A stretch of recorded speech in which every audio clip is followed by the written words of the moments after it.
शिवाय। मैं हूं ज्योतिर्विद पंडित दीपक दुबे और चर्चा करूंगा सूर्य के राशि परिवर्तन के ऊपर। सूर्य राशि परिवर्तन करने वाला है 14 मई को सायंकाल 4:53 पर दिल्ली के समय अनुसार। यह अपनी उच्च राशि में अभी तक भ्रमण कर रहा था और अब यह प्रवेश करेगा वृषभ राशि में 14 मई को। क्या होगा इसका आप सभी के ऊपर प्रभाव, इस पर करेंगे चर्चा। मेरा राशिफल लग्न पर आधारित होता है, अतः लग्न के अनुसार ही अपनी राशि को देखा करें। दूसरा, मैं हर वीडियो में कहता हूं कि राशिफल मेरा चाहे दुनिया में किसी भी एस्ट्रोलॉजर का बेहद सामान्य आधार पर होता है, क्योंकि आपके जीवन में जो वास्तविक प्रभाव होता है वह होता है कि वह ग्रह आपके जन्म के समय में कहाँ पर बैठा है, किस स्थिति में है, वर्तमान में किस ग्रह की दशा, महादशा और अंतर्दशा चल रही है, कुंडली में और ग्रहों की क्या स्थितियां हैं, इस पर निर्भर करता है आपका वर्तमान। लेकिन इस सूर्य का क्या प्रभाव होगा, यदि सूर्य की दशा अंतर्दशा चल रही है तो क्या प्रभाव होगा, इस पर करेंगे हम चर्चा। विशेष परिस्थिति में आपको चाहिए कि आप अपनी कुंडली को दिखाकर ही किसी निष्कर्ष पर पहुंचे। मेरी बार बार यह प्रश्न आता है, देखता हूं कई बार लोग केवल फोन करते हैं, साइट नहीं जानते हैं आप, इसलिए मैं बार बार अपने हर प्रोग्राम में अभी अनाउंस कर रहा हूं कि मेरी अपनी जो वेबसाइट है वह astrotips.in है। मुझसे परामर्श लेने के लिए, मेरी सेवाओं को लेने के लिए आप उस साइट के माध्यम से मुझसे संपर्क कर सकते हैं। अब बात करते हैं राशि फलों के लिए कि सूर्य का जो यह परिवर्तन हो रहा है यह किस प्रकार का प्रभाव आपके ऊपर डालेगा। सूर्य जो है वह मेष लग्न के जातकों से प्रारंभ करता हूं कि मेष लग्न के जातकों के लिए सूर्य का क्या होगा प्रभाव। यह सूर्य मेष लग्न वालों के लिए पंचम भाव का स्वामी है, विद्या, बुद्धि और संतान का कारक है, जो अब आपके दूसरे भाव में प्रवेश करेगा। दूसरे भाव में सूर्य के आने के कारण आपके कार्य व्यापार में वृद्धि होगी, वाणी में थोड़ी ओजस्वता आएगी, मान सम्मान मिलेगा, आपकी मान प्रतिष्ठा में आपके वृद्धि होगा और बौद्धिक क्षमता भी अद्भुत रहेगी। इसलिए बहुत से मामलों में आपको इस समय सफलता का एक अच्छा योग बनेगा। एक बात जो देख रहा हूं जो आपके पक्ष में नहीं है वह है आपकी वाणी। इस समय हो सकता है कि आप दूसरों का मजाक उड़ाएं, थोड़ा उपहास की प्रवृत्ति होगी, थोड़ा कटाक्ष की भावना रहेगी, थोड़ा अहंकार का पुट होगा, तो दूसरों को कुछ ना समझने जैसी स्थिति आपके मन मस्तिष्क में बनेगी और उसके अनुरूप आप आपकी वाणी हो जाएगी, व्यवहार करेंगे, जो मुझे लगता है कि आपके व्यक्तित्व के लिए ठीक नहीं है। करीबी और परिवार के लोगों से यह सूर्य वैचारिक मतभेद दे सकता है, मनमुटाव दे सकता है। संतान के कारण जो है वह मन प्रसन्न रहेगा और उसके कारण भी आपको लाभ हो सकता है। अब बात करते हैं वृषभ लग्न के जातकों की कि वृषभ लग्न वालों के लिए क्या होगा सूर्य का यह परिणाम। सूर्य जो है अब आपके लग्न में आएगा और लग्न में यह गोचर करेगा। इसके कारण आपको बहुत सफलता मिलेगी, हर कार्य में सफलता मिलेगी, बहुत अधिक शारीरिक, मानसिक, बौद्धिक, सामाजिक हर प्रकार की स्थिति में वृद्धि होगी। निर्णय क्षमता इस समय आपकी अद्भुत होगी, बहुत प्रखर होगी, शार्प माइंड होगा, क्विक डिसीजन आप लेंगे इस समय। कुछ लोगों के लिए देख रहा हूं कि यह सूर्य जो है पदोन्नति का अवसर लेकर आ सकता है। आपके जो भी आप कार्य कर रहे हैं उसमें आपको उन्नति मिले, आपका प्रमोशन हो। हाँ, यह सूर्य थोड़ा अहंकार दे सकता है, थोड़ा घमंड दे सकता है, तो भाई अहंकार से तो हमेशा दूर रहना चाहिए, चाहे कितनी भी रिद्धि हो, कितनी भी सिद्धि हो, कितना भी जो है आपके जीवन में ईश्वर सब कुछ दे रहा हो, तो जितना जो फलदार वृक्ष होते हैं उन्हें झुकना चाहिए। तो आप विनम्र बने रहेंगे तो बहुत दूर तक आप सफल होंगे। देख रहा हूं कि यदि शुक्र कुछ कमजोर होगा तो इस समय आपके स्वास्थ्य से संबंधित कुछ समस्या उत्पन्न हो सकती है, विशेष करके गर्दन से ऊपर के हिस्से में, या बुखार की स्थिति बन सकती है। हो सकता है कि फीवर वगैरह जो है यह सूर्य आपको दे दे अपने इस दौरान, तो थोड़ा अपने स्वास्थ्य को लेकर के आप सतर्क रहिएगा। अब बात करते हैं मिथुन लग्न के जातकों के लिए। मिथुन वालों के लिए देखा जाए तो पराक्रम भाव का स्वामी है, अब आपके द्वादश भाव में जाएगा। द्वादश भाव में पराक्रमेश का जाना बहुत अच्छा नहीं है, हर कार्य में शिथिलता आएगी, परिश्रम का फल जल्दी नहीं मिलेगा, परिणाम थोड़ा विलंब से आएगा। बाकी ग्रहों की स्थिति क्या है मिथुन लग्न में, अगर शनि की स्थिति अच्छी नहीं है या गुरु की स्थिति नहीं अच्छी है, अगर इसकी इन दोनों ग्रहों की अच्छी स्थिति हुई तो धार्मिक क्षेत्र में पैसा खर्च होगा, व्यय होगा, और यदि इन दोनों ग्रहों की स्थिति अच्छी नहीं होगी तो कुछ लोगों का पैसा अय्यासी में खर्च होगा, भोग विलास में पैसा खर्च होगा, लेकिन पैसा खर्च जरूर होगा। बाकी ग्रहों की स्थिति क्या है उसके अनुरूप निर्भर करता है कि पैसा आपका किस दिशा में खर्च होगा, अच्छे कार्य में खर्च होगा या बुरे कार्य में खर्च होगा, लेकिन यह अनावश्यक का व्यय जरूर देगा। यह आपको इस समय आर्थिक तंगी का सामना आपको करना पड़ सकता है, कुछ हाथ टाइट करेगा यह सूर्य आपके लिए। हर कार्य में कुछ असफलता या विलंब से सफलता मिलने का योग बनेगा। कुछ लोगों के लिए मैं देख रहा हूं कि धन का मामला बहुत अधिक परेशानी उत्पन्न कर सकता है। हो सकता है कहीं आपकी मान हानि हो या कहीं आपको अपमान सहना पड़े धन के कारण। तो थोड़ा फाइनेंशियल मामले में आपको सतर्क होकर के चलने की सलाह मैं दूंगा। कर्क लग्न के जातकों की यदि मैं बात करूं तो कर्क लग्न के जातकों के लिए सूर्य परम मित्र है। साथ में आपके लाभ भाव का स्वामी है जो आपके एकादश भाव में प्रवेश करेगा। इसके कारण आर्थिक मामलों में खूब प्रगति देने की स्थिति में होगा यह सूर्य आपके लिए। अपने भाई बहनों से भी खूब सहयोग मिलेगा, करीबी मित्रों से खूब सहयोग मिलेगा आपको। इस समय संतान के कारण भी आपको प्रसन्नता मिलेगी और जो लोग शिक्षा प्रतियोगिता या किसी इंटरव्यू या नौकरी के लिए आवेदन कर रहे हैं उन्हें भी सफलता का बहुत अच्छा अवसर जो है वह प्राप्त होगा। यह सूर्य आपको अचानक धन लाभ दे सकता है। शेयर मार्केट से भी कुछ लोग अचानक धन प्राप्त कर सकते हैं और कहीं किसी की लॉटरी वोटरी लगाते हो खेलते हो तो उसके भी निकलने का योग बनेगा।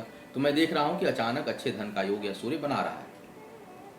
पैतृक संपत्ति संबंधी कोई बात यदि चल रही है, कहीं कोई मामला रुका हुआ है तो उसमें भी आपके लिए सफलता मिलेगा। कुल मिलाकर कर्क लग्न वालों के लिए सूर्य का यह राशि परिवर्तन योगकारी है और सफलता देने वाला है। ईश्वर को धन्यवाद दीजिए और अपने काम को आगे बढ़ाइए। अब बात करते हैं सिंह लग्न के जातकों की। सिंह लग्न वालों के लिए देख रहा हूं कि आपके लग्न का स्वामी है, यह दसम भाव में आ रहा है। लग्नेश दसम भाव में, क्या बढ़िया योग बना है। मतलब ये एक बहुत अच्छा राजयोग होता है। मान प्रतिष्ठा सम्मान, राजनीतिक सामाजिक क्षेत्र में जो लोग कार्य कर रहे हैं उनको पद प्रतिष्ठा सब कुछ प्राप्त होने की संभावना बनेगी। और यदि सूर्य की महादशा चल रही है तो कहना ही क्या। देख रहा हूं कि जो लोग नौकरी में हैं उनके लिए पदोन्नति का योग बनेगा। कोई अशुभ ग्रह की दशा यदि ना चल रही हो तो यह सूर्य बहुत आपके लिए बहुत योगकारी होगा। पारिवारिक सुख में थोड़ा सा कमी यह सूर्य उत्पन्न कर सकता है। माँ के स्वास्थ्य के लिए भी यह सूर्य थोड़ी सी परेशानी उत्पन्न कर सकता है या अच्छा नहीं होगा। लेकिन बाकी मामलों में यह सूर्य बहुत सहयोगी है, बहुत अच्छा परिणाम देने वाला है। तो आपको इस सूर्य के राशि परिवर्तन से मुझे लगता है कि बहुत प्रसन्नता होगी और लाभ की स्थिति बनेगी। अब बात करता हूँ कन्या लग्न के जातकों के लिए। कन्या लग्न वालों के लिए सूर्य जो है वह द्वादश भाव का स्वामी है और यह अब आपके नवम भाव में आएगा, जिससे भाग्य के मामलों में कुछ सहयोग करेगा। लेकिन आपकी जो प्रवृत्ति होगी वह थोड़ी स्वार्थ उन्मुख होगी, स्वार्थपरता थोड़ा बढ़ा देगा। मेरा देखिए, स्वधर्म को तो मैं मानता हूं कि होना चाहिए, लेकिन स्वार्थ नहीं होना चाहिए। स्वधर्म और स्वार्थ में अंतर है, कभी चर्चा करूंगा इस विषय पर। लेकिन तो स्वार्थपरता से थोड़ा बचिए क्योंकि यह बढ़ा सकता है और यह अच्छा नहीं है आपके व्यक्तित्व के लिए। पिता से भी यह वैचारिक मतभेद उत्पन्न कर सकता है, उनके साथ जो है कुछ मनमुटाव उत्पन्न हो सकता है। एक चीज वार्न करना चाहूँगा कन्या लग्न के जातकों के लिए, सूर्य के इस राशि परिवर्तन में यदि आप किसी भी प्रकार का अनैतिक कार्य कर रहे हैं या किसी अनैतिक कार्य में लिप्त हैं तो यह आपकी मानहानि भी कराएगा और राजदंड तक दे सकता है। तो ऐसे लोग कन्या लग्न के जातक जो किसी भी प्रकार के अनैतिक कार्य में लिप्त हैं वो थोड़े सतर्क हो जाएं या छोड़ दें या प्रायश्चित कर लें पहले ही, तो अच्छा रहेगा। आपको चाहिए कि आप अपने कर्मों पर पैनी नज़र रखें, दूसरों के कर्मों पर नहीं, अपने कर्मों पर पैनी नज़र रखें और स्वमूल्यांकन करें। अपने कार्यों का, अपने विचारों का, अपनी आत्मा का, अपने सोच का स्वमूल्यांकन आप करें कि आप कहीं कुछ गलत तो नहीं कर रहे, कहीं किसी से आपके कार्य से कोई हानि तो नहीं हो रही, कहीं मेरे अपने बढ़ोतरी का कारण कोई अनैतिक तो नहीं हो रहा है, अन्यथा यह सूर्य दंड देने में सक्षम है। अब बात करता हूं तुला लग्न के जातकों के लिए। तुला लग्न के जातकों के लिए सूर्य आयेश है और यह आपके अष्टम भाव में प्रवेश करेगा। अष्टम भाव में आने के कारण बहुत शुभ नहीं है, यह शुभ सूचक नहीं है।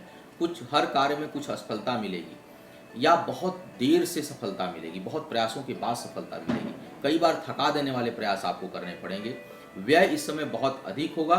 स्वास्थ्य की समस्या भी आपको परेशान कर सकती है इस सूर्य के कारण। अपने मान सम्मान को लेकर भी आप सचेत रहें, अकारण कोई आपके ऊपर आरोप लग सकता है। नए कार्य प्रारंभ करने के लिए कम से कम सूर्य की यदि दशा चल रही हो तो यह महीना, यह समय करीब लगभग सूर्य 1 महीने तक रहेगा, यह समय अच्छा नहीं होगा नए कार्य के लिए। जीवन साथी के स्वास्थ्य से संबंधित कुछ समस्या उत्पन्न हो सकती है, थोड़ा अपने जीवन साथी के स्वास्थ्य का भी ध्यान आपको रखना होगा। अब बात करता हूं वृश्चिक लग्न के जातकों के लिए। वृश्चिक लग्न के जातकों के लिए यदि देखा जाए तो सूर्य जो है वह आपके सप्तम भाव में प्रवेश करेगा। इसके परिणाम से आपकी जो वाणी है वह बहुत प्रखर होगी, बहुत ओजस्विता आएगी, बात करने की जो क्षमता है आपकी वह बहुत अच्छी होगी, लोगों को कन्विंस कर पाएंगे आप। सभा में आप 100 लोगों के बीच में ही बैठे हैं तो भी आप प्रभावित कर देंगे अपनी बातों से, तो यह बहुत अच्छी बात है। व्यवहार कुशलता भी बहुत बढ़ेगी आपकी। लेकिन यह सूर्य आपके पिता के साथ संबंधों को और जीवन साथी के साथ संबंधों को थोड़ा बिगाड़ सकता है, थोड़ा वैचारिक मतभेद बढ़ा सकता है। कार्य व्यापार के लिए यह बहुत अच्छा परिणाम देगा।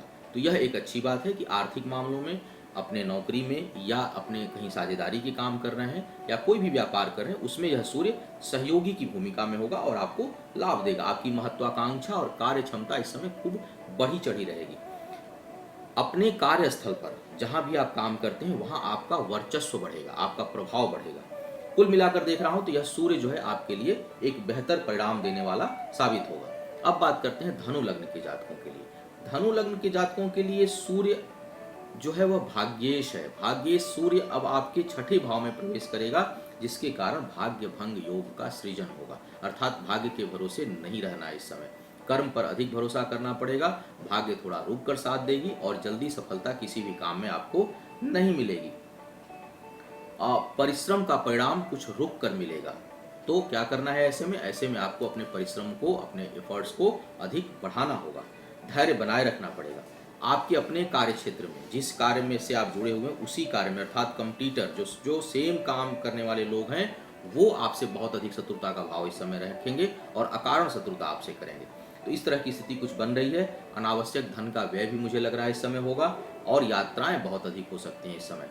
खर्चों पर आपको नियंत्रण करने की सलाह मैं इस समय दूंगा। मकर लग्न के जातकों की अब मैं बात करता हूं। मकर लग्न वालों के लिए अष्टमेश सूर्य आपके पंचम भाव में प्रवेश कर रहा है, जिससे छठी इंद्रिय जागृत होगी, दूरदृष्टि जागृत होगी।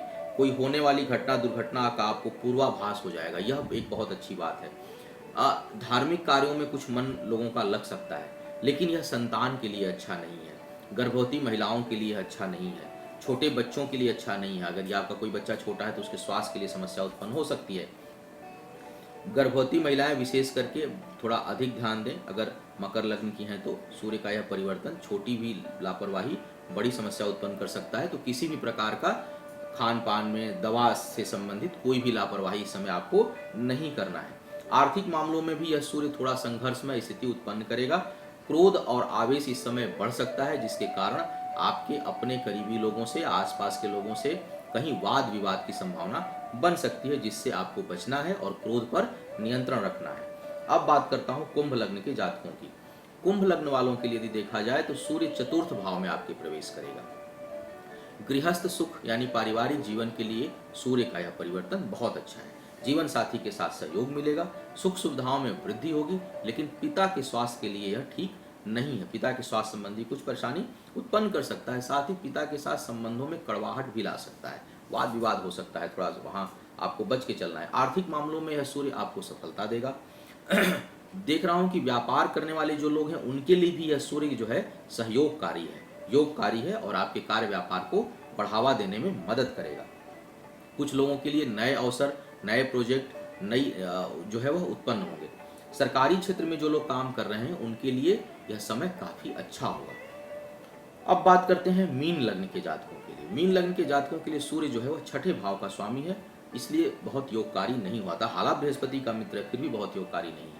यह आपके तीसरे भाव में आ रहा है, जिसके कारण भाई बंधुओं से संबंध आपका खराब हो सकता है। उनके साथ कोई वाद, कोई विवाद, कोई वैचारिक मतभेद, कोई अकारण तनाव, इस तरह की स्थिति उत्पन्न हो सकती है।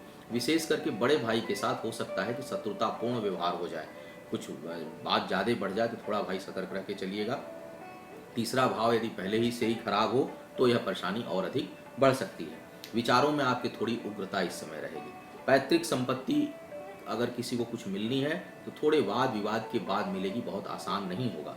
आर्थिक मामलों में यह सफलता सूर्य देगा आपको। आर्थिक मामलों के लिए सूर्य की स्थिति अच्छी है मुझे लगता है। और समाज में आपका थोड़ा दबदबा भी बढ़ेगा, थोड़ी दबंगई और थोड़ा प्रभाव आपका इस समय समाज में बढ़ेगा। मित्रों से खूब सहयोग मिलेगा आपको, लेकिन अपने नौकरों से बेहद सतर्क रहें।